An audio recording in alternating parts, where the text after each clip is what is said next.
open and your trigger finger ready. You got it, Lieutenant. Attack!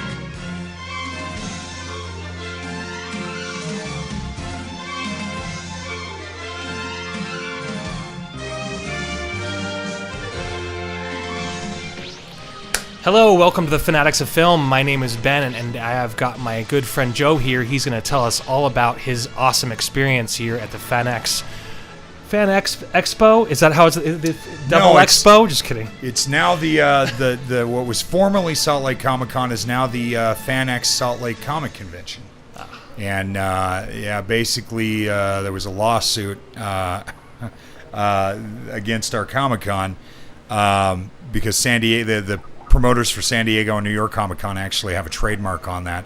They were actually pretty cool with other cons calling themselves Comic Con, but there was a bit of a misunderstanding, I believe, between Salt Lake Comic Con and San Diego, and now they've pretty much taken the name completely. So as far as I understand it, virtually every quote-unquote Comic Con in the country is going to have to kind of change their name Because of this, right? Because of their sticking their nose where it shouldn't be. Well, yeah, I think they driving around and promoting Salt Lake Comic Con in their Salt Lake Comic Con mobile during San Diego Comic Con, probably not a good idea. The former Salt Lake Comic Con actually has one of the most, I think, highest attended cons per capita. But it's still not the big guns that San Diego and New York Comic Con are. Yeah. You know, they're the Hollywood promotional machine. So, do you know if New York Comic Con had to change their name or anything? No, they're their own. They're the same promoters as San Diego. Okay, so it's still okay. So New York and San Diego are the same people. So the Salt Lake Comic Con was once a year, but and that's usually in the fall. But during the spring, the same promoters of the Salt Lake Comic Con would have a second con that was called FanX. And now that's pretty much the official name is FanX Salt Lake Comic Convention. It just happened over the 6th, 7th, and 8th in lovely downtown Salt Lake City, Utah. I don't know how much attendance we had this year. They have filled up the Salt Palace Convention Center with over 100,000 people before us, but I'm not sure, breaking all kinds of records. I'm not sure what we did this year, but there was some really exciting panels there, and one of them was that I was looking forward to, the Robotech panel, presented by Stephen Ewan of Harmony Gold, which is, for all you Robotech fans out there, is the company that produced and distributed Robotech. And the con was really exciting. Because the panel was really exciting because they got a chance to talk about a lot of the new merch that's coming out for Robotech, because this thing it's not going anywhere. In fact, it's just getting bigger. They showed all kinds of t-shirts and hoodies, action figures from Toynami, action figures from Reaction, which I'll get into those in a minute. Really quick. If any of you have not watched Robotech, it is on Netflix right now. It's 3 seasons. 3 seasons. 3 stories. I know. They did break them up into seasons. Okay, so there's a lot of episodes on Netflix right now. It's such an enriched, and it's a very rich story, and still holds up after it was originally 85. So yeah, there was 89 episodes of the original series, and they said, I'm sure Stephen Ewan would be happy for me to promote this. It is currently available. The remastered edition, which I bought on DVD a number of years ago, is currently available on Netflix, Amazon Prime, and Crackle. Crackle's free. Hey, Crackle, the chocolate bar? Yeah. No, the Snap, Crackle, and Pop. In the year 1999, an abandoned alien battle fortress crash-landed on the planet Earth. Our most brilliant scientists and engineers spent the next 10 years reconstructing the damaged ship and studying its highly advanced space technology called Robotech. A race of warriors from deep space, the Zentradi, entered the scene, bent on recovering the lost ship and destroying Earth civilization. A battle for our planet's survival was on, and young Rick Hunter found himself caught up in the war. Robotech, yeah, 3 different unrelated anime series: Super Dimensional Fortress Macross, Super Dimension Cavalry Southern Cross, and Genesis Climber Mospieta. All from the same animation studio. Macross was the one that Harmony Gold bought to just put in syndication in the U.S., but unfortunately at 26 episodes that's not enough for syndication. So Carl Masick, the late great Carl Masick, had this brilliant idea of taking these other two unrelated shows and loosely connecting them into one giant multi-generational space opera that I think as a whole is better than the original 3 Japanese series. And some people may say that's blasphemy. We all have our opinions, but for me, that multi-generational saga is more interesting. I have seen the original 3 series that it's derived from in their original native Japanese, with the subtitles, of course, because I don't speak the language. But it's an amazing space opera with lots of elements of daytime soap in there, which I get a kick out of. So some of the cool things that are coming out, if you're a tabletop gamer or you're an RPG gamer, there are quite a few of games coming out. There was they've joined forces with Coleco. If any of you are as old as I am and remember Coleco, the creators of Pac-Man and Miss Pac-Man, and they've got a tabletop console that looks like an old arcade that runs on I think rechargeable batteries. Nice. But it's a side-scrolling Macross adventure that's on an LCD screen, and it looks really cool. I think they retail for about $60, the price of a regular console game. So I'm going to have to pick that up and sit in bed at night before I go to bed and get some levels in. It's going to be a lot of fun. Probably the biggest news that they announced was the Robotech motion picture that's going, the live action film that's actually going into production. That right is now. really what I'm psyched for. I mean, I would prefer. I mean, because of the length, the long arc of the stories, I was hoping that they would do like a Netflix series, but apparently it's going to be a film series, right? Yeah, it should be a film series. I think it's big enough to be a film series. They're going to have to streamline it. I think they're probably... Sony isn't looking at just doing one movie. They want to make this into a franchise. Something I've been thinking about doing for 20 years back in my old film school days. I figured each saga would be at least 2 films minimum, because they're just that big. Yeah. And New Generation is personally my favorite. Macross is the popular one, which is why there's more Macross saga merchandise than anything else, including a 3-foot replica of the SDF-1 with working LED lights. They also had limited edition cockpits that of Rick Hunter's Veritech and Max Sterling's Veritech with full-on working LED screens, something like 42 LED lights. And it also works as a Bluetooth speaker, but these things were limited edition, and they sell for about $1,500. So, wow. But yeah, there's some of the Robotech merchandise. It goes from anywhere between $10 to $15 to thousands of dollars. But the most exciting part for me was the motion picture, and what we know is happening right now, as confirmed by Stephen Yeun, again from Harmony Gold. So this is coming straight from the company itself. What we've got here behind me is a picture of Frank Agrama, who is one of the producers on Robotech. He's been a part of Harmony Gold since the 80s. He's standing next to these two gentlemen, John Fuchs on my right, and Andy Muschietti in the middle. And if you don't know the names, you probably should. John Fuchs he was the co-screenwriter of Wonder Woman. Maybe you heard of it. Kind of a small indie flick. Small indie flick that came out last year based on some obscure comic book. And then Andy Muschietti is the director of... He did a little film called Mama that Guillermo del Toro produced. And he did another film. I don't know if you might have heard of it. It was called It, based on some author's old book from the 80s. I can't remember. He's currently working on part 2 of that, chapter 2. So while he's in production directing this chapter 2, Mr. Fuchs there is working on the screenplay for the first Robotech film. So I'm very, very excited about that. And so, do you have an idea when we will see any more details on this? Do you have an idea when they'll actually release this thing, the first Robotech live action film? That's a very good question, and one that we certainly had for him. Unfortunately, Stephen Yeun could not confirm any date. Sony has not set a date yet, just because of the current production of It.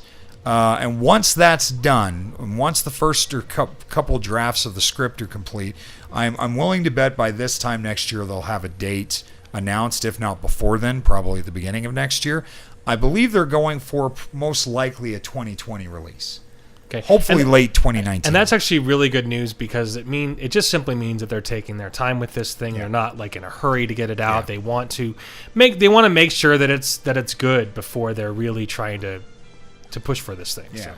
And both of these guys, I mean, part of the reason why they're involved with this project is because they both, like me, they grew up in the 80s. I'm probably a few years older than they are, but I look younger than they do. But I don't know where that came from. But I think they have a genuine love and appreciation and understanding of the saga and know the characters in the saga really well. In fact, Stephen Ewan was saying that when the two visited the Harmony Gold Studios, they're not quite the big Hollywood egos yet. Andy's still kind of a first-time director. I mean, he's only working on his third film right now. They weren't aware that you get pampered by these companies when you go to have these meetings, and they were kind of both getting kind of bored talking to Mr. Agrama there about the business aspect, because they saw all these toys in the other room and they wanted to go and play with them. And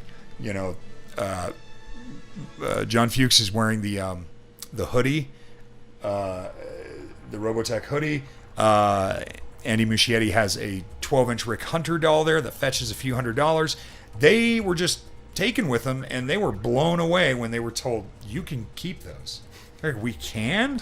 And Stephen Ewan from Harmony Gold kept joking that, by the time we get to the third Robotech movie, he'll just be walking in there just demanding, like, give me that toy, I'm taking that toy. Hope not, but which is very exciting for the fact that these guys, I don't know how involved they're going to be throughout the entire franchise, if they're going to be the showrunners, if he's expected to direct all the films. I'm pretty sure it's going to be like a lot of franchises where, they'll be involved off and on for different films, but they'll probably eventually get other filmmakers in there. I just hope that whoever gets around to the Robotech Masters, and especially the new generation, has as much love for the new generation as I do, because that's my absolute favorite. Seeing the Cyclones, the motorcycles that turn into battle armor around the pilot come to life is going to be a dream come true for me. So I liked how excited these guys were with the material. Like, they know it well, at least Macross anyways. They know it really well, that, they were talking about characters and bringing up Maximilian Sterling and, Lin Minmay and Lisa Hayes and all the characters that we love from that show. And while we were there, they did a Q&A at the end, and it's kind of different than a lot of the other panels I've been to. Usually, you just raise your hand, or you go to the mic, and somebody gives you the mic, and you just ask your question. But these guys are a lot cooler at Harmony Gold. They give you incentives to ask questions. They give you free merchandise. And it's not the, lame swag that you would expect, like a sticker or a fake, like a temporary tattoo or something like that. They give you the good stuff. And it's a lot of the new merchandise that they're promoting right now, which is really exciting. And yet, it still wasn't enough to get some of the kind of quieter, shy people to get up and ask a question. But it got me up there 3 times, because I was going to ask at least 3 questions regardless of getting merch. And just so you know, this is actually the second time that Harmony Gold has presented a Robotech panel here at the Salt Lake, what used to be Comic-Con, but it's now FanX. But last year, when it was Salt Lake Comic-Con still, they came and I asked a question, and I ended up getting a 3 CD set, 30th anniversary collection of music from the entire television series, as well as Robotech 2 The Sentinels, which was really exciting. It's got all the really tacky songs that Lin Minmay sings, or Yellow Dancer, just really familiar music that you would hear over and over in the show, including the beautiful theme song. So this year, I got up and I asked 3 individual questions, and I wasn't the only one to do this. Don't judge me. I'm not selfish. I wasn't getting greedy. I just had legitimate questions. Because one thing, they never talked about poster art and whether you can get posters, and that seems to be kind of with most franchises or most merchandise, posters are one of the most common things, right? No posters, none really in the works. The second question I asked was, are they ever going to release that soundtrack that I got on vinyl? Because soundtracks on vinyl right now are really hot and they're selling really well because most of them are limited edition, so they're pretty pricey, but they seem to be popping up all over the place. Even Stephen Ewan agreed it's a good idea. He knows that they're popular, and they did actually have a promotional only 12-inch printed for the theme song that was given away. Again, promotional only. He wouldn't tell me where it was given away, but they only printed up like 3 of those things, so I was a little bummed out. And the third question I think was that I asked was whether they were interested in kind of rebooting or redoing the animated series the way that a lot of 80s cartoons have come back. Like he really couldn't say for sure, other than they have toyed around with that idea and it is in the pipeline. We did ask them whether or not the original Robotech series was still going to get a Blu-ray release, because there was an announcement for it a couple years ago and then it disappeared. And apparently the cost to remaster all the episodes to 1080p is it's a little too much for them right now, because the Protoculture collection, the remastered episodes, didn't sell as well, but they're streaming like mad. People are loving them on all these streaming platforms. Chunky, Rick Hunter Veritech, the VF 1J Veritech from the Macross saga, made by Reactions, the Funko company that makes the pop vinyls that everyone seems to love. I'm not a huge fan of them myself, but these chunky figures don't transform or anything. They are strictly in Guardian mode, but there are 6 of them. And the average, I think they retail at about $15 a piece. I got that for free. I was so happy. And then for the second question, I got this lovely Roy Folker action figure from Toynami. They had a Rick and a Max and a Minmay. I also got the Minmay. We'll pull that picture up in a minute. But this Roy, for those of you who know Robotech, and I'm sorry if I'm going to spoil it for you, it's been over 30 years, folks. So Roy is the first tragic hero of my youth. He's the first animated character in a daily syndicated animated show that I ever watched where the central character gets killed, and he goes out like a boss. Like, it is so gangster the way he goes out. He's my favorite character. He's Rick Hunter's big brother. He is sort of, in a way, kind of like I'd say he's probably like the Han Solo of the series. He's like the sort of roguish daredevil. Rick Hunter's a bit more of the kind of gung-ho, and Roy's kind of like the big brother voice of reason, but man, he's the Skull Eater, and he's like my favorite character in the original saga. And that's what I do love about the original series, is because it has so much depth to it. The characters are great, and it's easily written, for kids, but the point is that it holds up years down the road. I mean, this thing was made in '85, and I was just watching this the other day, and it's actually still such an amazing show. The point that everybody, so many people think that because it's for kids, it shouldn't have certain depth, but this does. It really does. Well, the difference between this show and a lot of 80s cartoons is, first of all, this wasn't made to sell toys. The toys came later. Of course, in the translation, being that it is a Japanese anime, and sometimes some of the characters kind of have that overreaction to things, and in most cartoons of that era, you go kind of from emotional shifts really quickly. So some of it you might kind of snicker a little bit, like a little eye roll here and there, especially stuff involving Lynn Minmay, because she's such a drama queen. But no, I think it totally stands out. I think it's a show that adults and kids can watch, because it's got those universal themes. It's a story about fighting oppression, and it's a story about heroism, family. Yeah. You've got and you're, like you said, you've got this incredibly long past that's been created. It's in the future, so you have the whole sci-fi element, but you have this entire history that's been created by an alien invasion from beforehand, right? And that's, essentially, that's where it picks up. That's where it starts. It starts off with a Zentradi ship that accidentally sort of blasts its way out of hyperspace and crash lands on Macross Island, which is near what's in the South Pacific. And so over the course, and that's in 1999. Basically, because of this vessel from outer space, humankind stopped fighting and warring, because humans were in the middle of a terrible war at the time. And they all band together as one nation to sort of reverse engineer this technology and kind of figure it out and create it use it as a weapon.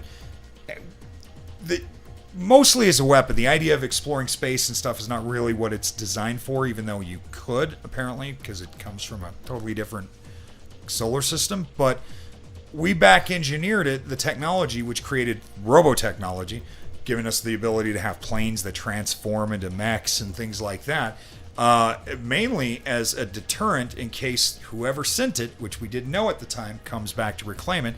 And that's where the story begins, is the Zentradi are coming back to claim it. But unfortunately, their arrival accidentally triggers a failsafe, a booby trap in the machine, in the SDF-1, that attacks them, and it, through a series of unknown misunderstandings, a war breaks out, and it just gets more complicated from there. In fact, from the Macross, the beginning of the Macross saga, to the end of the New Generation, it's about, I think, roughly 26, 28 years. It's a pretty big saga.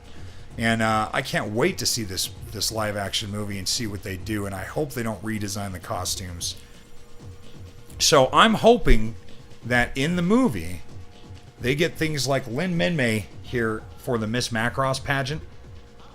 What I love about her character is she's young. I think she's 14. She becomes, when the SDF is trapped in space for nearly a year, she becomes the first celebrity in space. She becomes this big pop star. She becomes Miss Macross. And she becomes a movie star in the first film that's filmed in space within the continuity of the show. But either way, it was a lot of fun. It was a fun panel. Stephen Ewan he's a really fun guy to talk to. We talked about the old Matchbox figures after the panel and how we both used to play with those. And if you see the Robotech panel, you should go and support it. You will be rewarded. You will get all kinds of insider information, videos that are incredibly fun to watch, and freebies. So next time they're here, you can find me there at the next FanX Salt Lake Comic Convention. If Robotech's back, I'll be there. If you can't make it, I will do another video and tell you what went down. So thank you for letting me tell you about this experience. It was a lot of fun, and as always, like and subscribe, and we'll catch you next time.